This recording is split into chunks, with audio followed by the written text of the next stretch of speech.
Sexual ഹരാസ്മെന്റിനെ കുറിച്ച് പരാമർശിക്കുന്ന 11 ഖണ്ഡികകളാണ് വിവരാവകാശ കമ്മീഷൻ നമുക്ക് നൽകാമെന്ന് പറഞ്ഞിട്ടും സ്റ്റേറ്റ് പബ്ലിക് ഇൻഫർമേഷൻ ഓഫീസർ ഇതാ നിങ്ങൾക്ക് നൽകുന്നു എന്ന് പറഞ്ഞിട്ടും അതിനുശേഷം വകുപ്പിന്റെ ഇടപെടലുണ്ടായി വെട്ടിത്തിരുത്തപ്പെട്ടിരിക്കുന്നത്. ഇതാണ് ഇതിലെ ഏറ്റവും പ്രസക്തമായ ഭാഗം. റോഷി, നമ്മൾ പരാതി കൊടുത്തോ? എന്താണ് റോഷി ഇപ്പോൾ ഈ സാംസ്കാരിക വകുപ്പിലെ ഉദ്യോഗസ്ഥരോട് അന്വേഷിച്ചപ്പോൾ മനസ്സിലായത്?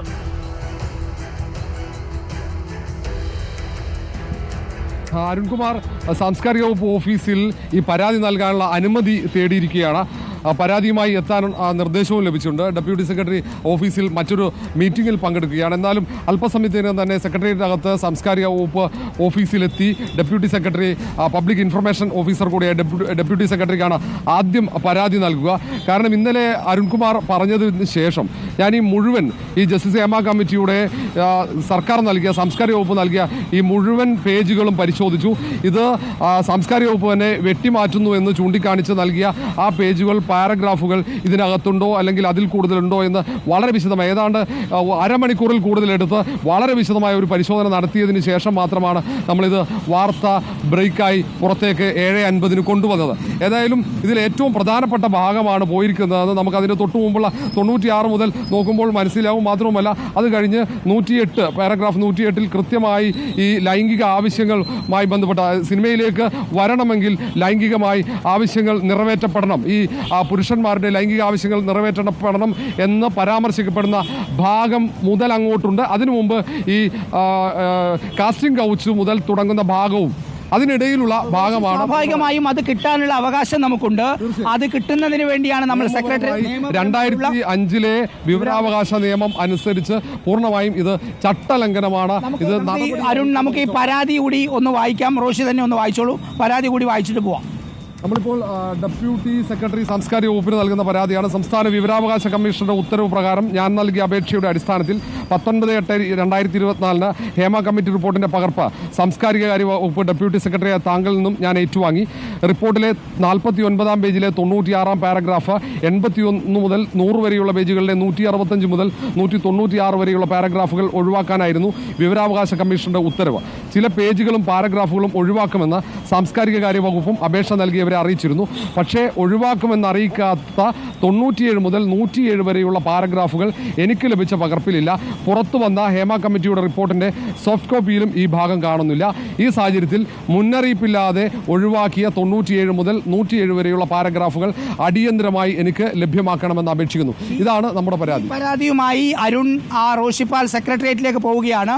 ഈ പരാതി കൊടുത്തു വന്നതിന് ശേഷം നമ്മൾ തീർച്ചയായും വിവരാവകാശ കമ്മീഷണറെ സമീപിക്കും. റോഷിപ്പാൽ പരാതിയുമായി സെക്രട്ടേറിയറ്റിലേക്ക് നീങ്ങുന്നു. ഈ പരാതിയുടെ അടിസ്ഥാനത്തിൽ തരാതിരുന്ന സർക്കാർ മുക്കിയ, സർക്കാർ വെട്ടിയ ഈ ഭാഗം നമുക്ക് തരും എന്ന് പ്രതീക്ഷിക്കാം. റോഷിപ്പാലാണ് ഇപ്പോൾ സെക്രട്ടേറിയറ്റിലേക്ക് നീങ്ങുന്നത്. അകത്ത് നിന്ന് സ്റ്റേറ്റ് പബ്ലിക് ഇൻഫർമേഷൻ ഓഫീസറുടെ അനുമതിയോട് കൂടിയാണ് പരാതി കൊടുക്കുന്നതിന് വേണ്ടി അരുൺ റോഷിപ്പാൽ അകത്തേക്ക് പോകുന്നത്. പുറത്ത് ഗേറ്റിൽ അനുമതി വാങ്ങിയതിന് ശേഷം അകത്ത് നിന്ന് നേരത്തെ തന്നെ പബ്ലിക് ഇൻഫർമേഷൻ ഓഫീസർ അറിയിച്ചിരുന്നു. അകത്തേക്ക് വരാനുള്ള അനുവാദം കൊടുത്തിരുന്നു. അല്പസമയത്തിനകം തന്നെ റോഷിപ്പാൽ അകത്തേക്ക് പോകും. ഇത് തീർച്ചയായും നീതിന്യായ വ്യവസ്ഥയോടുള്ള ഒരു ലംഘനമാണ്. നമ്മളെ റിപ്പോർട്ടറിനെ മാത്രം പറ്റിക്കുകയല്ല ഇവർ ചെയ്തത്, കേരളീയ സമൂഹത്തെ ആകെ കബളിപ്പിക്കുകയാണ് ചെയ്ത. കഴിഞ്ഞ 4.5 വർഷക്കാലമായി പൂഴ്ത്തിവെച്ച ഒരു റിപ്പോർട്ട്, ആ റിപ്പോർട്ട് പുറത്തുവിടാൻ വേണ്ടി തീരുമാനിച്ച സമയത്ത് പോലും വിവരാവകാശ കമ്മീഷണർ പറയാത്ത ഭാഗം, അതും ഈ റിപ്പോർട്ടിലെ ഏറ്റവും പ്രസക്തമായ കാതലായ ഭാഗങ്ങൾ ഉൾപ്പെടുന്ന ഭാഗം ഒരുപക്ഷെ പവർ ഗ്രൂപ്പിലേക്ക് തന്നെ പോയേക്കാമെന്ന് അതിൻ്റെ മുൻഭാഗവും പിന്നീടുള്ള ഭാഗവും വായിക്കുമ്പോൾ സംശയം തോന്നിക്കുന്ന ഭാഗം, ആ ഭാഗം നീക്കാൻ ആരാണ് സ്റ്റേറ്റ് പബ്ലിക് ഇൻഫർമേഷൻ ഓഫീസർക്ക് നിർദ്ദേശം നൽകിയത്? അതല്ലെങ്കിൽ സ്റ്റേറ്റ് പബ്ലിക് ഇൻഫർമേഷൻ ഓഫീസർ അറിയാതെ ആരാണ് അത് നീക്കം ചെയ്തത്? കഴിഞ്ഞ 4.5 വർഷം ഇത് പുറത്തു വരാതിരിക്കാൻ ഇടപെടൽ നടത്തിയ പവർ ഗ്രൂപ്പ് തന്നെ വീണ്ടും ഇടപെട്ടു എന്നുള്ളതാണോ? ഹൈക്കോടതിയിലേക്ക് കേസ് പോകുന്നതിന് മുമ്പ് ഈ ഉത്തരവിൻ്റെ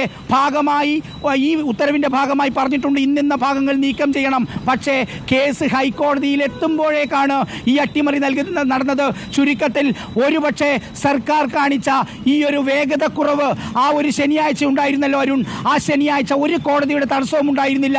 നമുക്ക് റിപ്പോർട്ട് തരാമായിരുന്നു, പക്ഷേ അത് തരാതെ സർക്കാർ നമ്മളെ പറ്റിക്കുകയായിരുന്നു. യഥാർത്ഥത്തിൽ ഈ 5 പേജുകൾ, ഈ നിർണായകമായ 5 പേജുകൾ അത് നീക്കം ചെയ്യാനാണോ ഇത് നടന്നത് എന്ന് പോലും സംശയിക്കേണ്ടിയിരിക്കുന്നു. പവർ ഗ്രൂപ്പിന്റെ ഇടപെടലുകൾ, സമൂഹത്തിലെ സാധാരണ ജനങ്ങൾക്ക് കിട്ടാത്ത ഒരവകാശവും ഒരധികാരവും സമൂഹത്തിന്റെ ഏറ്റവും ഉന്നതിയിലുള്ള ഈ പറയുന്ന സിനിമാ രംഗത്തെ അടക്കി വാഴുന്നവർക്ക് കിട്ടുകയാണ്. 4.5 വർഷക്കാലം പൂഴ്ത്തിവെച്ചു എന്ന് മാത്രമല്ല അരുൺ, ഒരു പരാതി പെട്ടി പോലും സിനിമാ സെറ്റുകളിൽ സ്ഥാപിക്കാനുള്ള നിർദ്ദേശം സർക്കാർ കൊടുത്തിട്ടില്ല. ഏറ്റവും ഒടുവിൽ നവംബറിൽ കോൺക്ലേവ് നടത്താൻ പോവുകയാണ്.